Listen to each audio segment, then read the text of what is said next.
한 사람에게도 여러 번의 전생이 있다. 그런데 한 생에서 다른 생으로 태어나기까지 그 중간세에서 영혼은 무엇을 하고 중간세에서는 어떤 일이 있을까? 죽음 직후에는 과연 어떤 일이 벌어질까?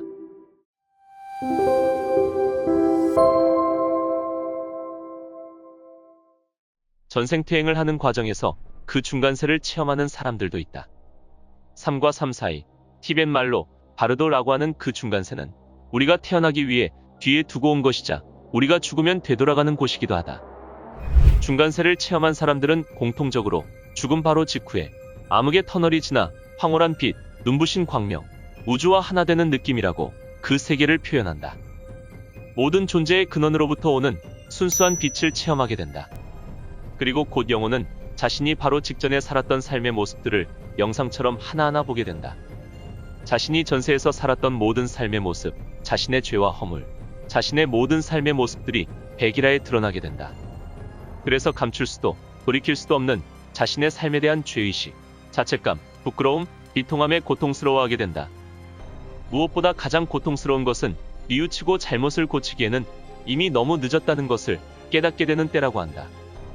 전생퇴행을 통해 중간세를 경험한 한 여인의 표현을 보면 이러하다. 내 영혼은 고통과 후회, 슬픔과 죄의식, 한탄으로 몸부림치고 있습니다. 너무나 부끄러운 나머지 그 사람들을 쳐다볼 수조차 없습니다. 그런데 푸른 광선에서 발산되는 따뜻함과 평화가 내 주위를 감싸고 있습니다. 재판관들 앞에 나가는 것이 두려웠는데 곧 두려워할 게 없다는 것을 깨달았습니다. 그들은 자비에 넘쳐 있고 두려움은 사라졌습니다. 이 여인은 전세에 대한 심판이 이루어지는 것을 경험한 것이다. 엄청난 악행을 저지른 경우에는 소위 말하는 지옥에서 그에 대한 형벌을 받지만 일반인의 경우 자신의 부도덕한 행위에 대해 속죄하고 다시 인간 존재로 환생한다고 한다. 예언가이자 영능력자인 루스 몽고메리의 아무것도 사라지지 않는다라는 책에서는 죽음 뒤에 겪게 되는 상황에 대해 좀 더 구체적으로 기술하고 있다. 인류에게 큰 해악을 끼쳤던 역사적 인물과 반대로 인류의 발전에 큰 공을 세운 인물들, 그리고 무신론자 혹은 내세를 믿지 않는 사람, 갑작스런 죽음을 당한 사람 등 사후에 대한 다양한 사례들이 흥미있게 묘사되어 있다. 히틀러의 경우를 얘기해보자. 그는 한 번의 생애 동안에 너무 악한 짓을 많이 저질렀기 때문에 그런 사악함을 결코 청산할 수 없다. 그는 지상에서 많은 영혼의 생명과 희망과 이상을 파괴한 다음 이곳으로 왔다. 그는 막강했던 권력을 되찾으려고 하지만 누구 하나 귀를 기울이지 않는다. 그는 날뛰고 호통치고 외쳐보지만 아무 소용이 없다. 이 영혼은 철저히 무시되기 때문에 마치 아무도 살지 않는 어두운 섬에 홀로 남겨져 있는 것 같이 느낀다. 그는 자신이 상상으로 만든 검은 구멍 속으로 깊이 빠져든다. 그는 수천 년 동안 돌보아지지 않고 방치될 것이다. 만일 그가 다시 깨어난다면 그를 기다리고 있는 운명은 결코 유쾌한 것이 아닐 것이다. 스웨덴의 엠마뉴엘 스웨덴 보그는 과학자이자 엔지니어 그리고 철학자였다. 그는 신과의 접촉을 통해 영적 세계로 자주 드나들었는데 그가 영계를 다녀올 때는 다른 사람의 출입을 금하고 자기 방에 틀어박혀 며칠씩 밥도 먹지 않았다고 한다.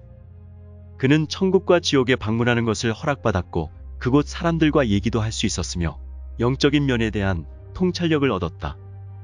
만일 사람들이 입을 다물고 귀를 기울였다면 스웨덴 보그는 그런 사람들의 사고와 영적 발전을 수세기 앞으로 끌어올렸을 것이다. 그렇게 헌신적으로 자신을 바치는 그리고 자신을 괴짜로 간주하는 동료들의 비평에 굴하지 않는 그런 위대한 영혼은 거의 없다. 평소에 내세를 믿지 않고 죽음 뒤에는 아무것도 없다고 주장해온 무신론자들이 이곳에서 잠을 깨면 처음에는 놀라고 다음에는 붕괴한다. 그는 이것이 환상이며 그를 도우려는 영혼들을 상상의 산물이라고 느낀다. 그러나 조금씩 자신이 틀렸었다는 것을 마지못해 받아들인다.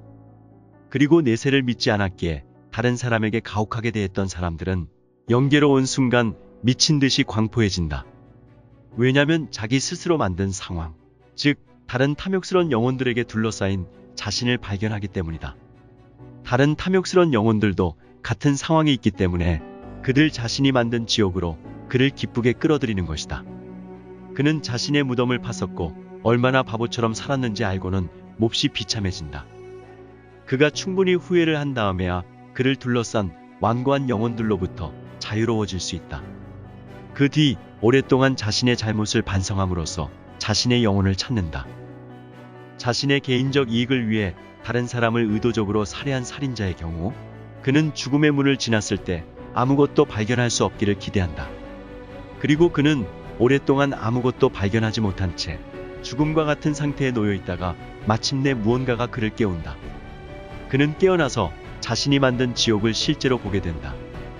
그러나 그것은 귀신이나 악마가 아니라 증오와 시기, 탐욕으로 일그러진 자신의 얼굴을 보고 있음을 깨닫게 된다. 그는 자신이 내부에 악마를 간직하고 있었으며 그의 근본적인 본성만이 그 악마를 쫓아내는 데 도움이 될 수 있다는 것을 깨닫게 된다. 결국 천국과 지옥이라는 것이 따로 있는 것이 아니라 그 자신이 전세에서 가졌던 마음, 삶의 형태에 따라 스스로 만드는 것이고 또한 그것은 비슷한 부류의 사람들이 모여 형성되는 것임을 알 수 있다. 이에 대해 루스 몽고메리는 이렇게 기술했다. 내부에서 나오는 양심의 소리는 신의 목소리다. 자신의 양심을 제외하고는 어떤 심판도 없다. 우리가 직면하는 심판이라는 것도 우리 눈을 가리고 있던 가리개가 거치면서 자기 자신으로부터 연유함을 알게 된다. 그리고 스스로 만든 굴레에서 벗어나면 영계학교 또는 지혜의 학교에 다닌다고 한다. 그곳에서 우리는 우주의 비밀을 배운다. 또 명상뿐 아니라 바르게 생각하는 법도 배운다. 그리고 지상에서 이미 영적 발전을 위해 오랜 경험을 쌓아 명상의 능력을 얻고 우주의 힘에 친숙해진 사람들은 지혜의 사원이라 불리는 곳에서 또한 공부를 계속한다고 언급하고 있다. 스승은 이곳에서도 명상이 얼마나 중요한가를 상기시켜 주었다. 명상은 신의 마음으로 다가가기 위한 매혹적인 연결수단이다. 자신의 발전의 단계에 따라 지혜의 사원에서 지혜를 마시고 자신의 영혼을 신성하게 한다. 우리는 이곳에서 훨씬 빨리 진보할 수 있다.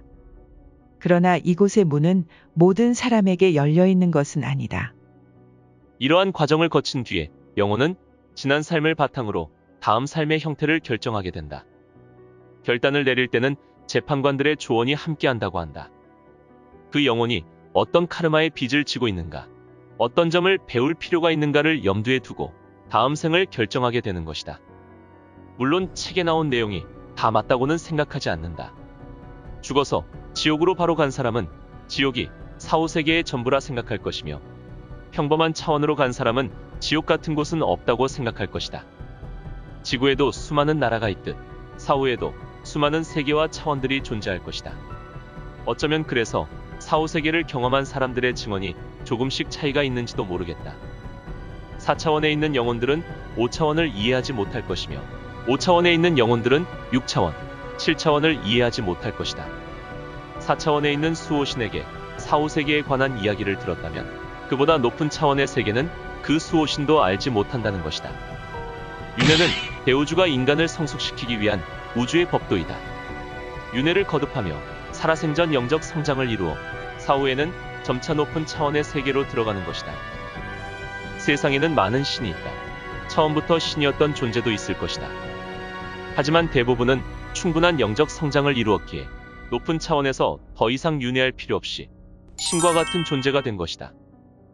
신은 특별하지만 특별한 존재가 아니다. 당신은 특별하지 않지만 특별한 존재다. 그러므로 당신도 신이 될 수 있다.